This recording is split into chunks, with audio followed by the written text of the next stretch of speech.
ప్రధాని మోడీజీ ఏ దేశానికి వెళ్ళినా భారతదేశం ప్రజాస్వామ్యానికి పుట్టినిల్లు అని చెప్తుంటారు.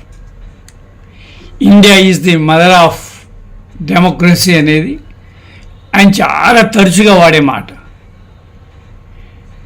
కానీ ఢిల్లీలో 2 రోజులుగా ఉక్కుపాదం పాలన కొనసాగుతోంది. విద్యార్థుల నిరసనను చిదిమేసినట్టు బీజేపీ కూటమి భావిస్తుంది, కానీ వాతావరణం అందుకు పూర్తి వ్యతిరేకంగా ఉంది, భిన్నంగా ఉంది. పోలీసుల క్రౌర్యం సరే, ఇప్పుడు పోలీసులు లాఠీచార్జీ చేస్తున్నటువంటి వీడియోలు సైతం తీవ్ర విమర్శలకు గురవుతున్నాయి. ఇటలీలో ఎల్లో షర్ట్స్, జర్మనీలో బ్రౌన్ షర్ట్స్ అలనాడు ముస్సోలిని, హిట్లర్ ప్రవేశపెట్టారు. సరిగ్గా ఇప్పుడు అలాంటి ఏవో షర్ట్స్ను రంగంలోకి దించారనేటువంటి మాట కూడా చాలా ఆందోళన కలిగిస్తున్నది. తీవ్రంగా లాఠీచార్జీ జరుగుతున్నప్పుడు జంతర్ మంతర్ సమీపంలోని గురుద్వారాలు, మసీదులు ద్వారాలు తెరిచేశారు. విద్యార్థులు వచ్చి ఆశ్రయం పొందుతారు, అంటే లాఠీ చార్జ్ను తప్పించుకుని వచ్చి రక్షణ పొందుతారు అనే ఉద్దేశంతో వాటి తలుపులు తెరిచివేశారు. సరే, ఇది కూడా ఒక వివాదానికి దారితీసింది, విమర్శకు దారితీసింది. ఖలిస్తానీలు, జిహాదీలు, ఈ పాత పాట ఉంది కదా మనకి, రైతు ఉద్యమం దగ్గర నుండి ఉంది ఈ పాట మనకి. అప్పుడు కూడా అన్నారు, షాహీన్ బాగ్ ఉద్యమం జరుగుతున్నప్పుడు పాకిస్తానీలు అన్నారు, రైతు ఉద్యమం సాగుతున్నప్పుడు ఖలిస్తానీలు అన్నారు.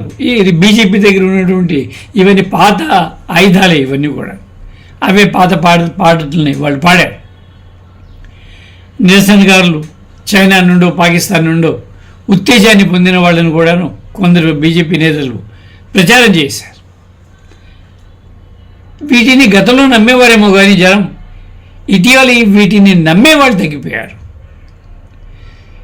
విద్యార్థుల నిరసన ఉద్యమం ఇప్పుడు ఢిల్లీకి పరిమితమై లేదు, అది అనేక రాష్ట్రాలకు విస్తరించింది. విద్యార్థుల ఉద్యమం స్వచ్ఛందంగానే మరింత ఉధృతంగా మారే సంకేతాలు కనిపిస్తున్నాయి. స్పష్టంగానే ఉన్నాయి ఈ సంకేతాలు. ముఖ్యంగా మహిళలతోటి పోలీసులు వ్యవహరించిన తీరును చూసి దేశమే కాదు, మొత్తం ప్రపంచం ఒక్కసారిగా ఉలిక్కిపడింది.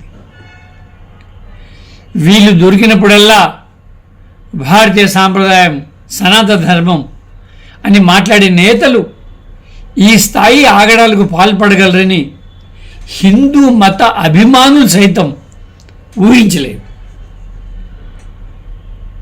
ద్రౌపది వస్త్రాభరణంలో దుశ్శాసనుడు చీరల్ని మాత్రమే లాగాడు. ఢిల్లీ పోలీసులు అంతకన్నా అకృత్యాలు చేస్తూ వీడియోలు దొరికిపోయారు. కేంద్ర ప్రభుత్వం ఇప్పుడు నైతిక సంక్షోభంలో కూరుకుపోయింది. గడిచిన 12 ఏళ్లలో నరేంద్ర మోడీ ప్రభుత్వం ప్రజల నుండి ఈ స్థాయి వ్యతిరేకతను చూడలేదు. పరిస్థితి జారిపోక ముందే నివారణ చర్యలు చేపట్టాల్సినటువంటి అవసరం ముంచుకొచ్చింది. కేంద్ర విద్యాశాఖ మంత్రి రాజీనామా ఇవ్వక తప్పదు.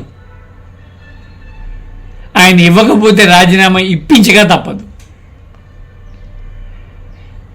ధర్మేంద్ర ప్రధాన్ ఇప్పుడు బయటికి రాక తప్పదు. ఈ ఉద్యమం తాటకు చప్పుడ్లు అనేవాళ్ళు బీజేపీలో ఇంకా ఉన్నారు.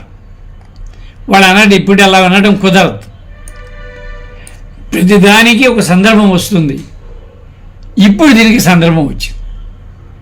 ధర్మేంద్ర ప్రధాన్ అవుట్ కాక తప్పదు.